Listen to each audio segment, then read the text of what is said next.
سبحانك لا علم لنا إلا ما علمتنا إنك أنت العليم الحكيم وقل رب اشرح لي صدري ويسر لي أمري واحلل عقدة من لساني يفقهوا قولي وشدد لساني واهدي قلبي بحق سيدنا محمد صلى الله عليه وسلم. أما بعد، alhamdulillah, kebetulan guru mulia kita Al-Habib Ubaidillah bin Idrus Al-Habsyi, beliau sedang berhalangan, masih mungkin ada urusan yang lain. Mudah-mudahan beliau dalam keadaan sehat walafiat. Mudah-mudahan Allah lancarkan usaha beliau, keinginan beliau dikabulkan oleh Allah Subhanahu wa taala fi khairin wa rizqin wa afiyah. Amin amin ya rabbal alamin. Yang kami hormati dan kami taatimi para habaib, para alim ulama, para asatid dan asatidah, wabil khusus kepada Al-Habib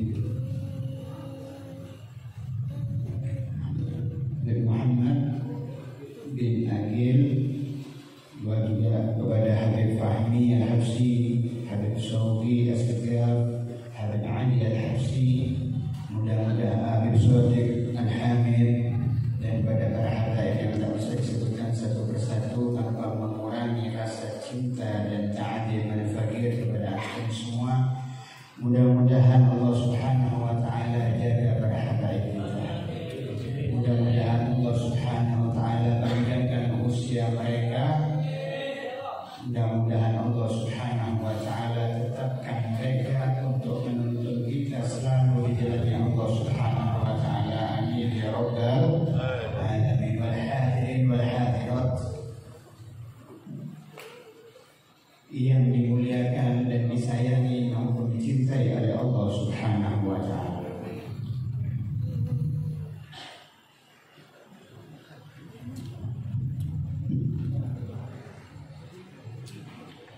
Alhamdulillah, disebut dari pasal.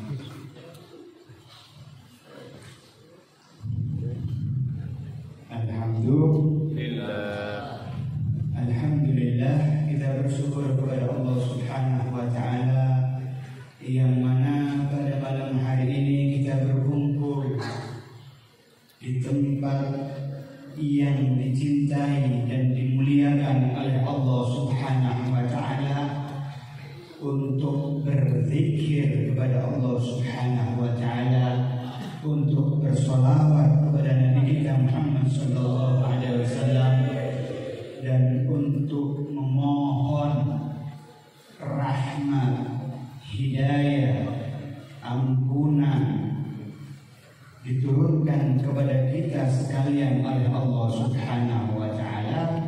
Mudah-mudahan kita mendapatkan hidayah, rahmat, maghfirah dari Allah Subhanahu wa taala. Amin ya rabbal alamin ya rabbal. Alhamdulillah, sampai semua masih hidup. Alhamdulillah, kita semua masih bisa bernapas.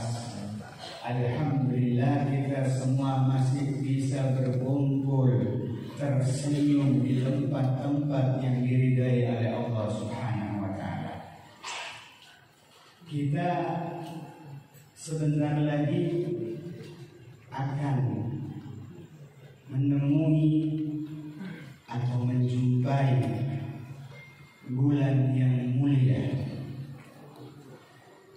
bulan yang istimewa, bulan yang di dalamnya terlahir seseorang manusia yang sangat istimewa dan sangat dicintai Allah, yaitu kekasihnya Allah Subhanahu wa taala, Nabi Muhammad sallallahu alaihi wasallam. Dapat berapa bulan lagi? kira-kira?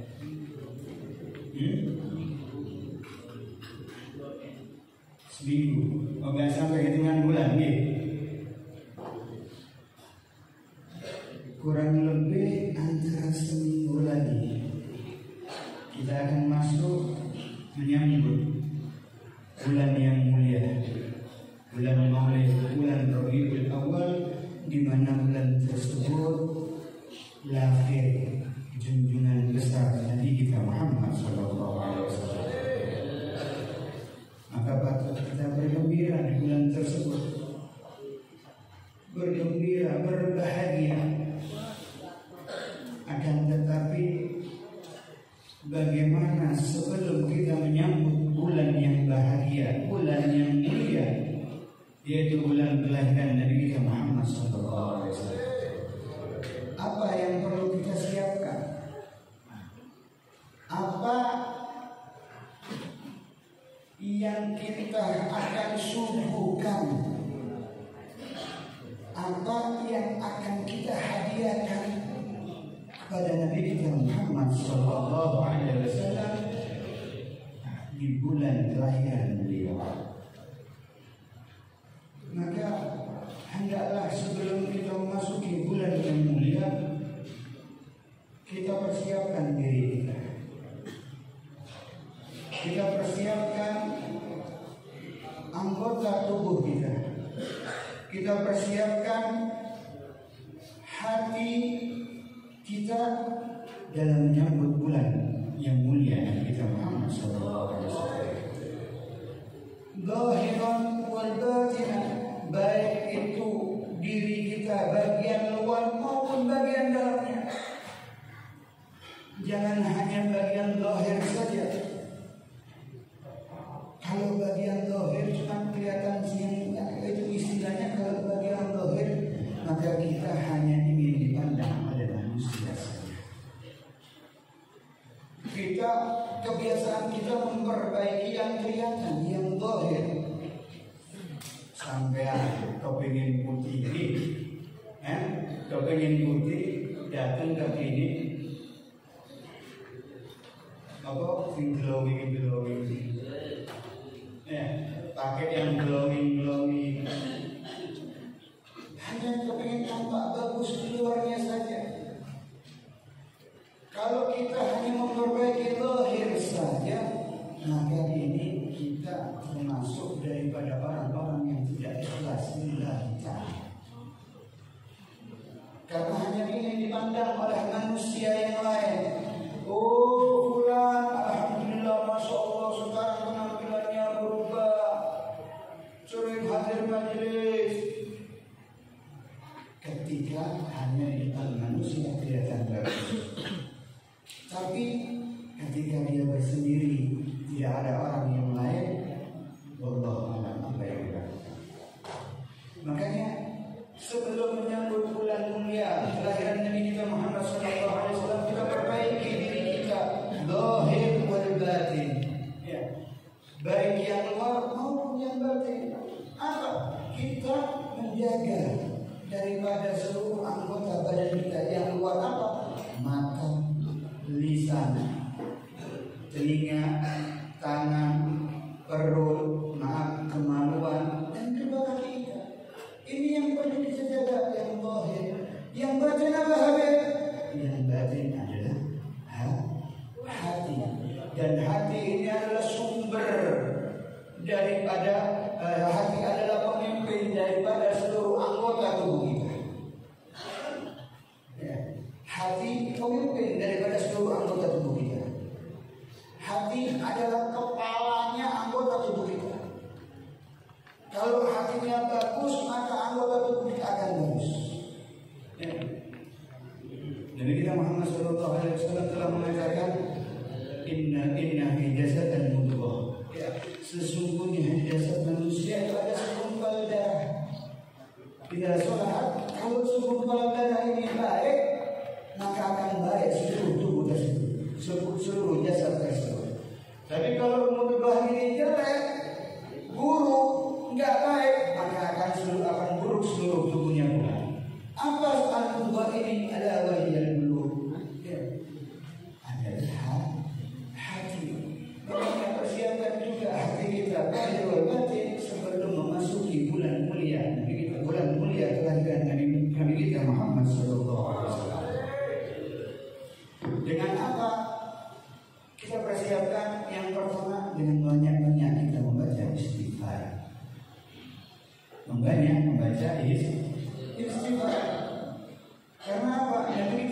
sallallahu alaihi wasallam telah bersabda, "Likulli da'in dawa'un wa dawa'ul istighfar wa dawa'ul dzunub al-istighfar." Dari segala penyakit semua itu ada obatnya, kata Nabi kita Muhammad sallallahu alaihi wasallam. Dan obatnya daripada dosa adalah al-istighfar. Kita beristighfar kepada Allah Subhanahu wa taala. Supaya apa?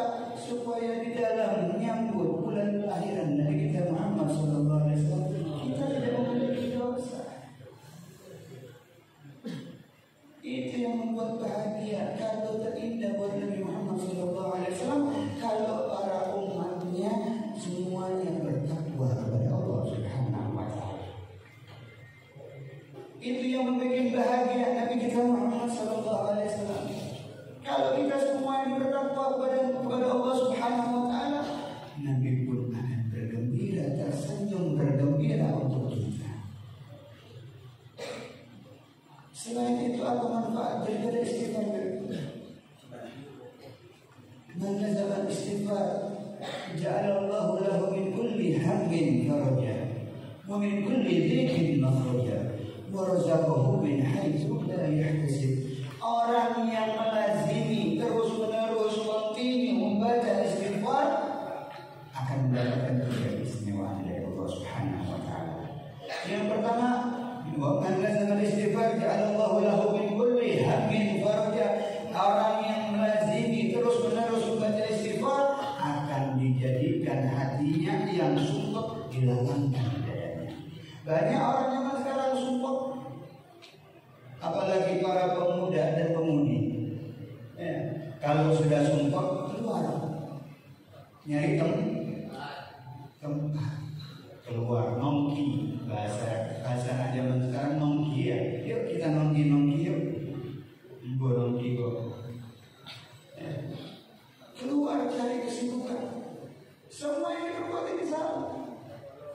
Allah Subhanahu wa taala telah berfirman, Allahumma shalli ala Muhammad.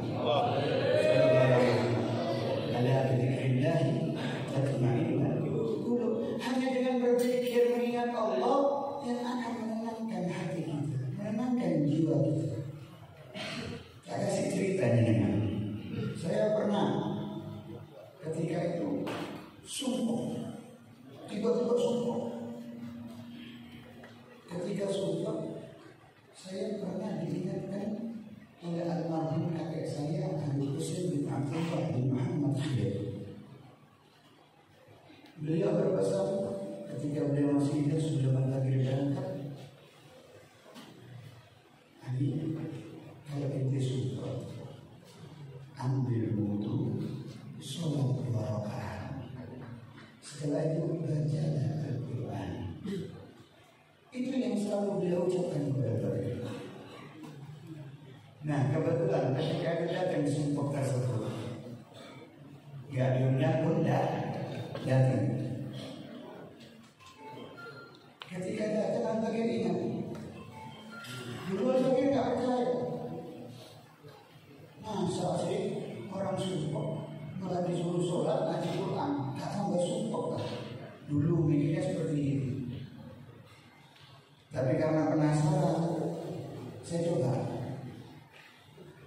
sumpah masuk, ngambil tempat wudhu, ngambil wudhu, sholat 2 rakaat, ngambil Al-Quran, baca Al-Quran.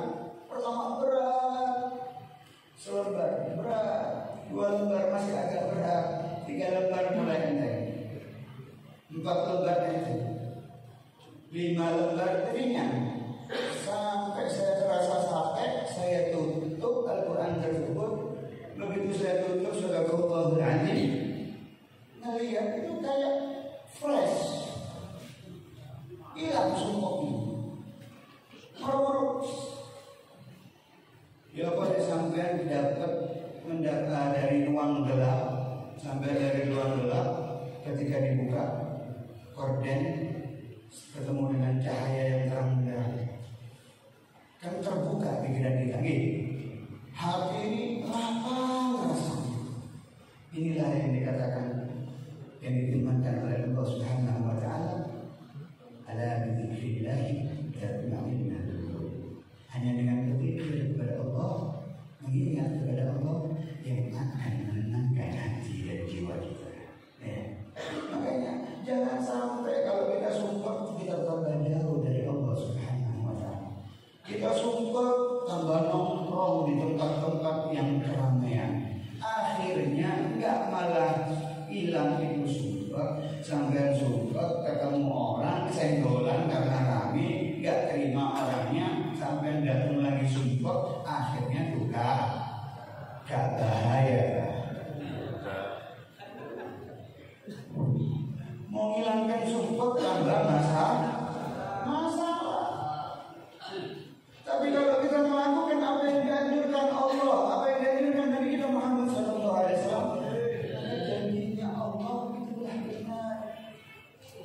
akan dikasih dari setiap kesombongan kelapangan.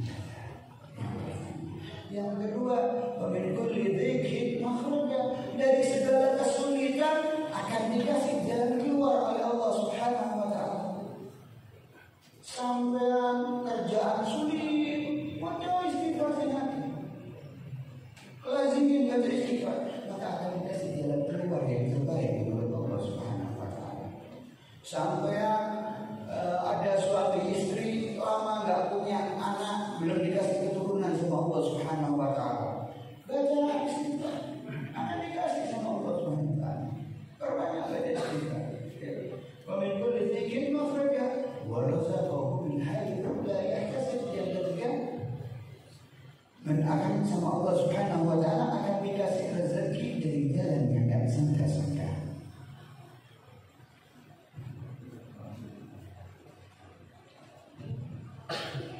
Kurang cerdas.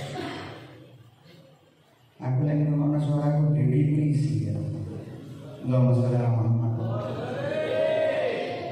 Alhamdulillah. Itu tadi tiga. Ya. Kalau kita melazim istighfar, maka kita akan mendapatkan ketiga keistimewaan dari Allah Subhanahu wa taala. Yang pertama, dari kesumpahan akan dilapangkan dari kita. Yang kedua, dari segala kesulitan akan diberi jalan keluar oleh Allah Subhanahu wa taala. Yang ketiga, akan diberi rezeki dari jalan yang tidak disangka-sangka. Yang pertama, kita siapkan menyambut sebelum datang bulan Maulid, bulan kelahiran Nabi kita Muhammad SAW. Kita memperbanyak baca istighfar. Yang kedua, memperbanyak tobat. Memperbanyak tobat. Kenapa, Beb? Sampai kayak dosanya ada. Kita ini kan banyak dosa. Ya. Nabi Muhammad ada dosa kan? Hah? Tidak ada. Nabi Muhammad sudah dijamin surga enggak? Dijamin.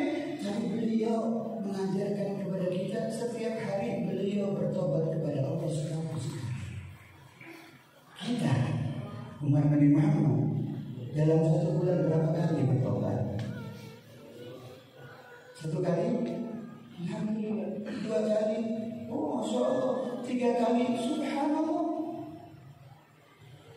Paling masih ada pengajian mau dia bertobat. Jadi golek ya kok. Hajat kok. Sing burung duwe cucu kalau cucu apa ya? Hah? Sing golek kerjaan ya Allah, aku kerjaan sing enak. Sing mapan, sing gajine gede. Tanpa susah langsung dari manajer HRG. Amin. Tapi kita lupa untuk bertobat kepada Allah Subhanahu wa taala. Allah Subhanahu wa taala telah berfirman, "Ya ayyuhalladzina amanu tubu ila Allahi taubatan nasuha." Wahai orang-orang yang beriman,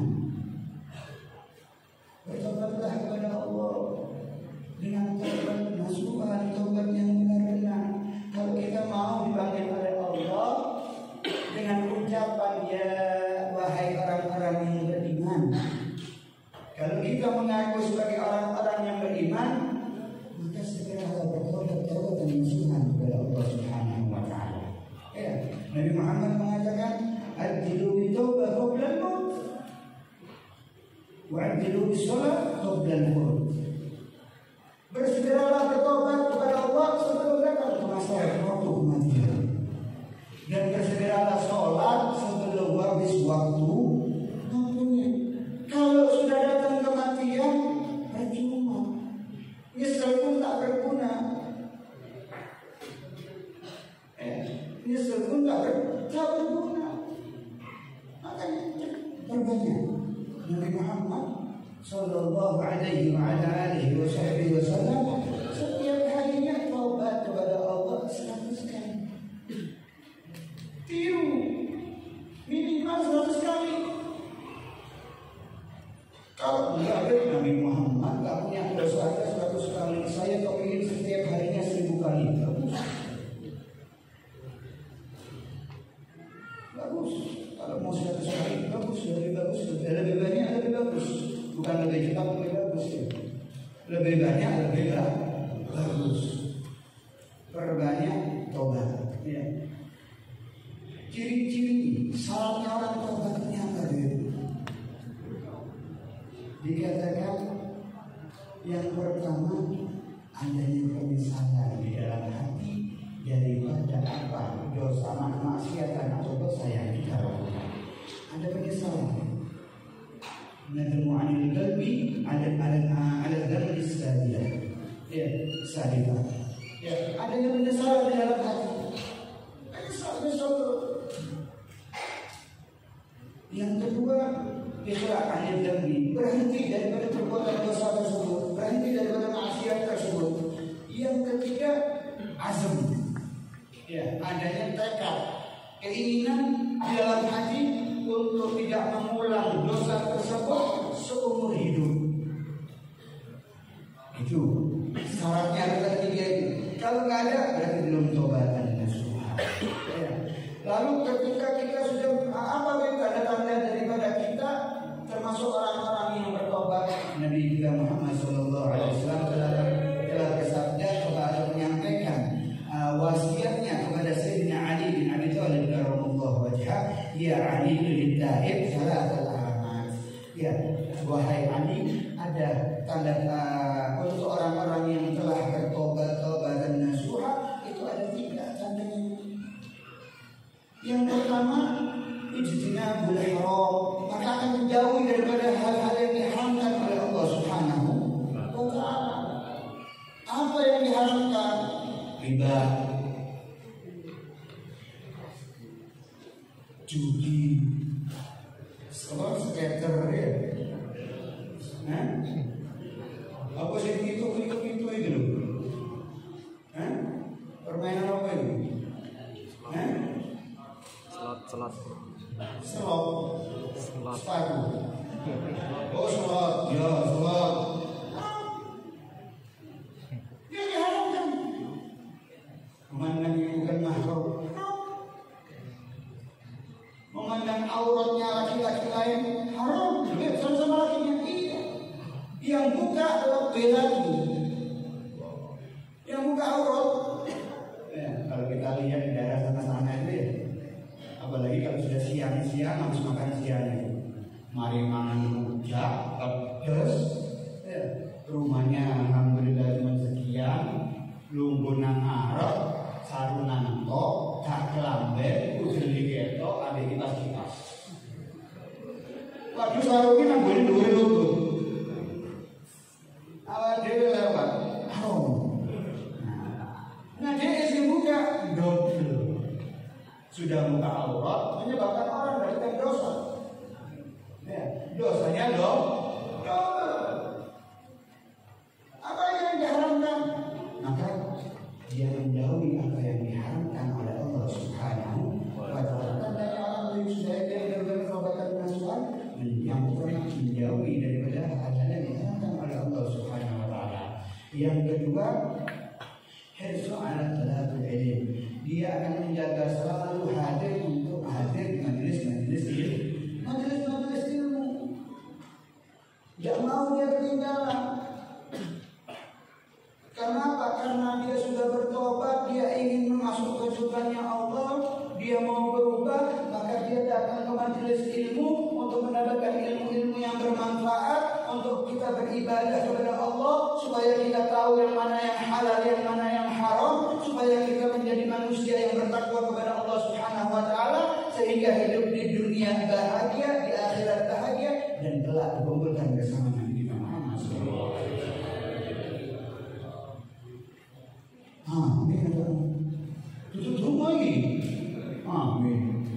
Tapi nak mudah-mudahan kita semua termasuk daripada golongan. Amin ya rabbal alamin. Amin ya rabbal alamin. Yang ketiga, la ya'ud an yadhri, tidak mengulang dosa tersebut. Kata Nabi Muhammad sallallahu alaihi wasallam. Yang pertama memperbanyak istighfar, yang kedua memperbanyak tobat, yang ketiga memperbanyak atau mempelajari atau membaca sejarah Nabi Muhammad SAW.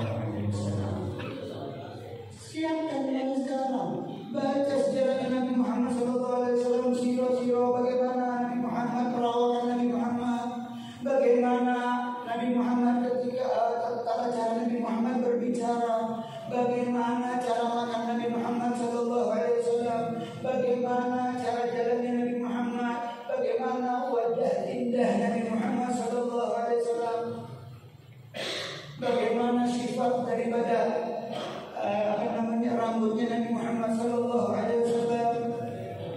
bagaimana akhlak Nabi Muhammad, bagaimana Nabi Muhammad berbicara, tata cara berbicara kepada sahabatnya, bagaimana tata cara Nabi Muhammad berbicara kepada istrinya yang ada di rumah, dipelajari. Ya. Alamatul mahabbah bima'rifati. Ya. Tandanya orang cinta itu dengan mengenal siapa yang orang kita cintai. Kita ngaku umat sebagai umatnya Nabi Muhammad. Kita ngaku cinta kepada Nabi Muhammad SAW. Dan kita akan menyambut bulan kelahiran seseorang yang kita akui sebagai kita cintai. Tapi kita tidak mengenal. Yang mungkin. Harus kita kenal bagaimana Nabi Muhammad SAW. Maka kita akan bisa mempersiapkan sebuah bulan kelahiran beliau dengan bagus dan tenang, dan akan membuat Nabi Muhammad SAW tersebut bahagia bergembira kepada kita. Dan yang terakhir,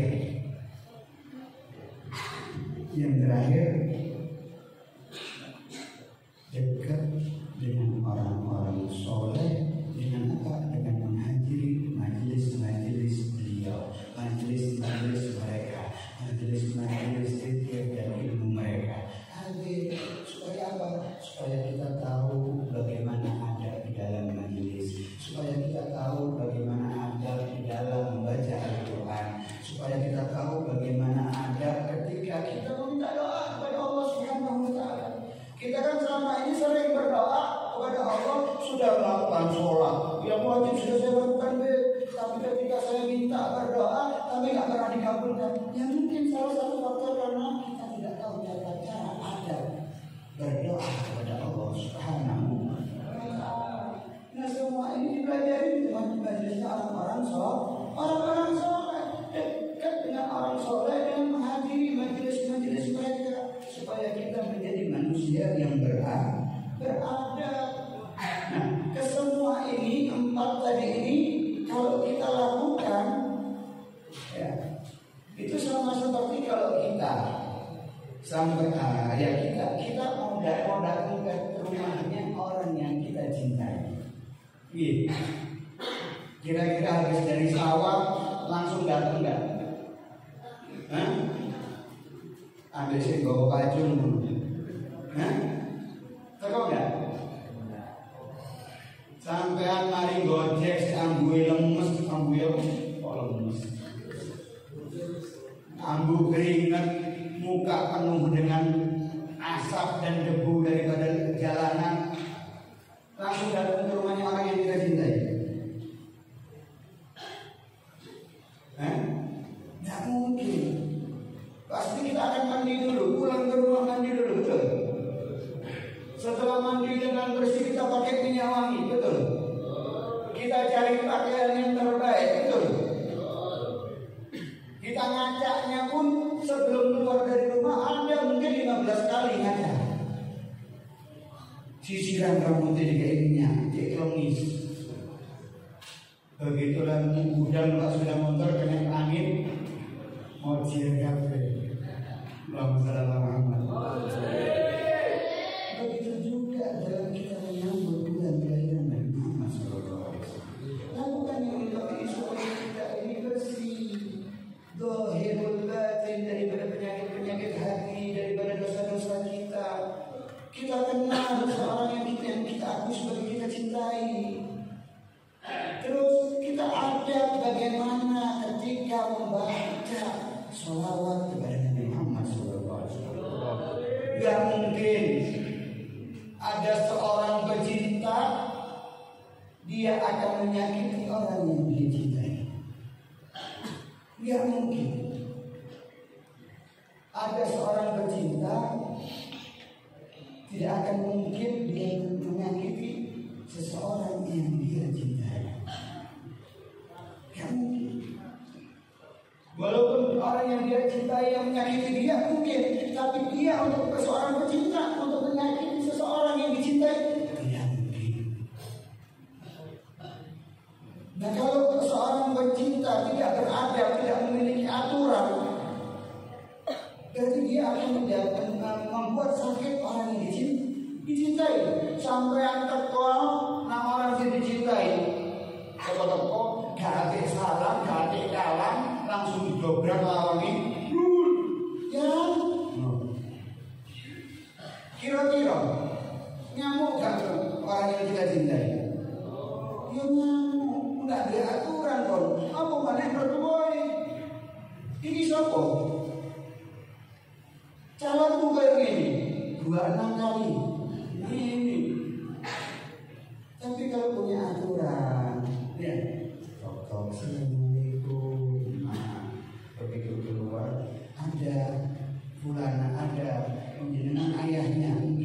Perkenalkan, mas saya fulan bin fulan. Saya datang ke sini tidak ingin berpacaran. Saya datang ke sini melamar anak Anda. Allahumma shalli ala Muhammad. Karena pacaran itu haram sama agama, haram. Taruh beb, ada sakit taruh beb, gondolan dulu, di gondolan gini, di konsengan jenis. Mau pikir kucing ya, hilang ke gondol.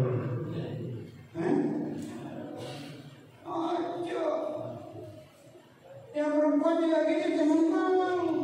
Jadilah perempuan yang mahal. Nah, dia bukan maksudnya mahal itu bukan dijual, bukan.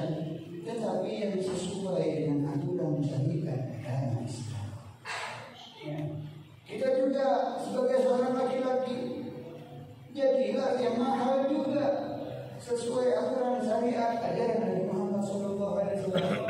Ada, makanya seorang bercinta tidak akan dan tidak mungkin menyakiti seorang yang dia cintai. Ya, mudah-mudahan yang sedikit ini bermanfaat. Mudah-mudahan yang sedikit ini bisa menjadikan kita untuk mempersiapkan bulan kelahiran Nabi kita Muhammad SAW. Mudah-mudahan sebelum masuk di bulan Maulid Allah Subhanahu wa taala telah membersihkan dosa-dosa kita. Allah Subhanahu wa taala telah membersihkan penyakit-penyakit yang ada di hati kita, penyakit-penyakit zahir wal batin. Mudah-mudahan kita termasuk orang-orang yang betul-betul dicintai Nabi Muhammad SAW dengan mengenal dengan kepada Nabi Muhammad SAW. Mudah-mudahan kita juga dijadikan oleh Allah Subhanahu wa taala sebagai hamba-hamba yang memiliki adab, baik itu kepada Allah maupun adab kepada sesama kita.